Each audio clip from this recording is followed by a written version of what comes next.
Friends, Ash here, how's it going? Why is everybody buying these fragrances today in the Big 26? That's what we're gonna get to the bottom of. 10 of the most popular, no, the most popular men's fragrances according to the rankings. What rankings, you might ask? Well, only the rankings of the biggest freaking marketplace out there. Amazon.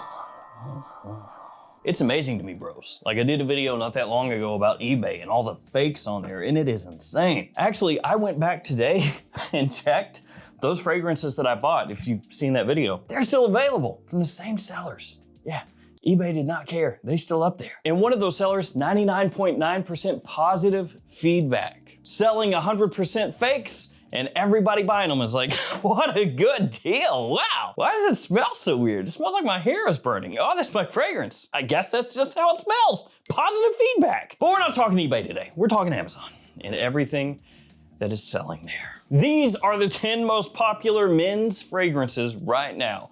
Why are they still being bought like this? Like I said, we'll tackle that.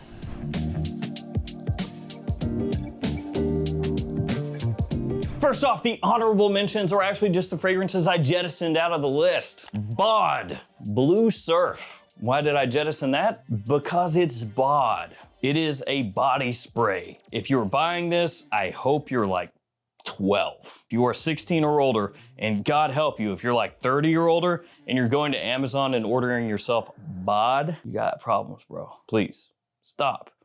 Get some help. Stop it. Get some help. Also Lattafa Angham, which is more for women. Angham, whatever. YCZ, which are essentially just dog crap quality clones. They are mad cheap, but they smell mad cheap. And realistically, you could spend like $3 or $4 more and just get Lattafa or Mafafnon, Fragrance World, whatever. And finally, Bella Vita, which is the most interesting of them all. Their fragrance Goat, or as it is shown online, Goat Man. Not a great name. Now technically it's G-O-A-T Man, greatest of all time, but yeah, it just reads as Goat Man. And they do have kind of like a funny backstory where they took their fragrances, because they're just cheap clones, they're not even really that good, they're really weak. I mean, you can buy a couple if you want to just burn some money, you know, pick some up, but that's essentially what you're dealing with there is low quality, poor performance clones for the most part. But they took their fragrances and they slapped a new label on them called Frago Italia, F-R-A-G-O, not Fargo, Frago. Italia, or to be like Frago Italia. Yeah, I guess it'd be that. And they did this whole thing with like influencers or something, and they, they had them smelling these fake fragrances, and they're like, oh, they're so amazing, they're worth so much money, and they peeled the label off, and they were like, aha! It's actually Bella Vita. We got you! Which is kind of funny if they did that legitimately. Like, if a brand actually did that, that would be sick, but it was more like kind of a marketing stunt. And interestingly enough, Bella Vita, I think, is based in India instead of the Middle East. So those are the ones jettisoned out of my face. Number 10 is Acqua di Gio in the best sellers. And we're working up from number 10 to number 1. So number 1 is gonna be the best-selling fragrance as of this video for men on the entirety of the website. We're talking hundreds of thousands of bottles being moved. And Acqua di Gio, man, this is the eau de toilette. What can you say about it? It's the forever fragrance. You know, it's been on the bestsellers list for like 30 years at this point. You don't really need any marketing tricks for it. It basically sells itself at this point. It has permeated men's fragrances and probably will forever until the end of the world. Knock on wood, hopefully that's not soon. Basically with Acqua di Gio, you've got dudes that have been wearing this again for like 3 decades that just keep rebuying and rebuying and rebuying. And for a lot of people who don't know about discounters or anything like that, they don't know about fragrance discounters online, for them, they'll go to Amazon and they'll just look and see like delivered by Prime, and it's lower than the cost if they went and bought it at Macy's, and they go, that sounds pretty good, buy. And so this one right here just constantly is churning. You know, they're just constantly selling bottles. I think that you would run into the issue of potentially picking up a fake depending on who you're buying from on Amazon, kind of going back to what I talked about with eBay.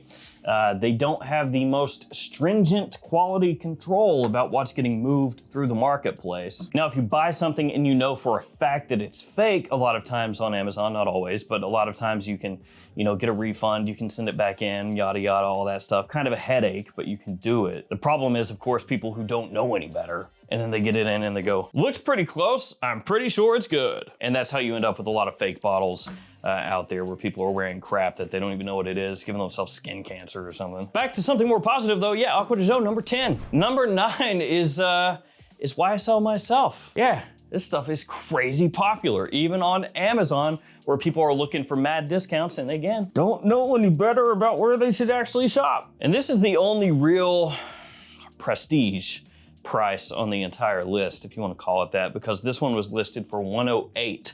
Yeah, $108. Everything else was realistically around 45 or less, even Aqua de Joe here, which again, potentially sus, depending on who you're buying it from. The irony of this one, a little bit, is that Bella Vita has a cheap, crappy clone of this available on Amazon that is selling quite well, but the OG coming in at number 9. And I guess I should mention to an extent how that whole ranking system goes. So of course it's by sales, right? But sales on Amazon is not necessarily equal to quality on Amazon. What you're dealing with a lot of times is ad spend. So a lot of these brands, especially with the really iffy fragrances, they will purchase up a lot of ad spend on Amazon. And so when you go to the website and you search something, it'll pop it into sponsored, like right at the top, almost every time you search for something. And then they'll bundle in coupons or just bundles with their own fragrances and stuff like that. And so to a lot of people who don't really know the ins and outs of the fragrance world, they see it and they go, oh, that's a good deal. They buy it and then it moves up the rank. And then because they don't really know what to compare it to, they go, well, it arrived and it smells okay, I guess. 5 stars or 4 stars, whatever. And it just keeps kind of feeding into the same feedback loop. Purchase, spend, offer coupons, offer bundles, people buy, you know, just repeat. And that's how you end up with some of these no-name brands that frankly suck right up toward the tippy top of sales on Amazon. Which if you know how to job the system, I guess that works. Number 8 is The Dreamer by Versace. Yeah, that's weird.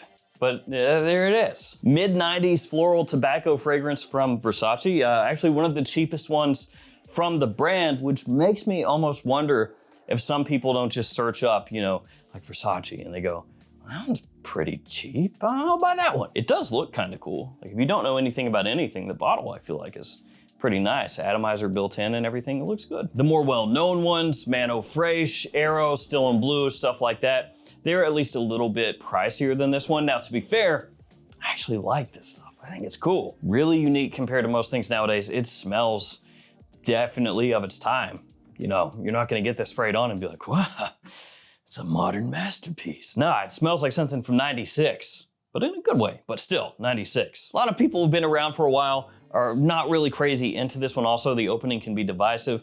And what's funny about it is if you go to Amazon, people are talking about how fresh it is and how the citrus opening smells great. And I'm like, is it the same? Are you talking about what? Tobacco, lavender, floral with kind of an interesting opening, but on Amazon, I guess citrusy fresh. I think a lot of buyers who pick this up have no idea what's coming, but it's still up there. Number 7 makes sense. This is Offnon Collector's Edition, Supremacy Collector's Edition. So this smells similar to Absolute Aventus. This is one of the more hyped clone fragrances out there, and it makes sense why, because it's got great performance, quality is pretty good. Price-wise, you're looking at like 45 to 50 most places. It's the same on Amazon, that's about what it goes for there. You can wear it pretty much whenever you want, you know, daytime, evening, any season. And this is the first one where you look at it and you go, well, they probably, the people that bought it, know something about something, because otherwise would they know what Offnon Supremacy Collector's Edition even is? And number 7 also kind of makes sense for me as well. You know, it's like not right at the tippy top where you would expect some of the bigger names and everything, but it's also obviously selling like crazy, or else it wouldn't be in the top 10. And then you come to number 6 and you go, wait, wait, what? Nautica Blue, which is under $15, which tells you most of everything you need to know. This is actually the cheapest fragrance on the entire list, which is gonna be kind of crazy considering a couple of the ones that are about to come up. This is even cheaper than those. And I have long thought that Nautica Blue sucks. Yeah, that's probably the best word. Sucks hard. Just sucks so hard. So hard. There is zero pretense with this. There is zero prestige with this. It is just basically about as cheap as you can possibly get while still having a name on it that is recognizable. Like if you had a young child, you could get this in a little box that says baby's first cologne on the front of it, and it would just be like this on the inside there with like a little pacifier or something. Trust me, I know. I bought this crap from Walmart years ago at full Walmart prices, which not that high, but still too much. It was too much for what I got. And this one being in the top 10 just tells me that people sometimes are just on autopilot. Whatever is cheap from a somewhat recognizable name, they scoop up. And I'm sure there are lots and lots of like, you know, dads out there or something who bought this years ago and they go, it still works for me. And then they just go on there and buy it, 15 bucks. Then they make fun of everybody else. How much do you pay for your cologne? I paid 15 for mine, it works good. The ladies at work love it the way I smell. Sure, Peepaw, that's great. Cracking into that top 5, Cremo. Cremo making an appearance. Spice and black vanilla, which the cost of this one on the good old Zone of Amas was like 21 and some change. Just under 21.50 as I recall. And this is basically a clone fragrance. Now Cremo was kind of cool for a little while. Like years back, I remember I bought just about all of these that were available. They were like Target, Walmart, places like that. And the reason they were cool is because they were about 20 bucks. And essentially they're all clone fragrances, or most of them. And that was at the time where it wasn't quite as easy to find good clones. You know, things have changed since then. This is like a drugstore fragrance trying to punch up a little bit, you know, give you something that smells nicer for a cheaper price.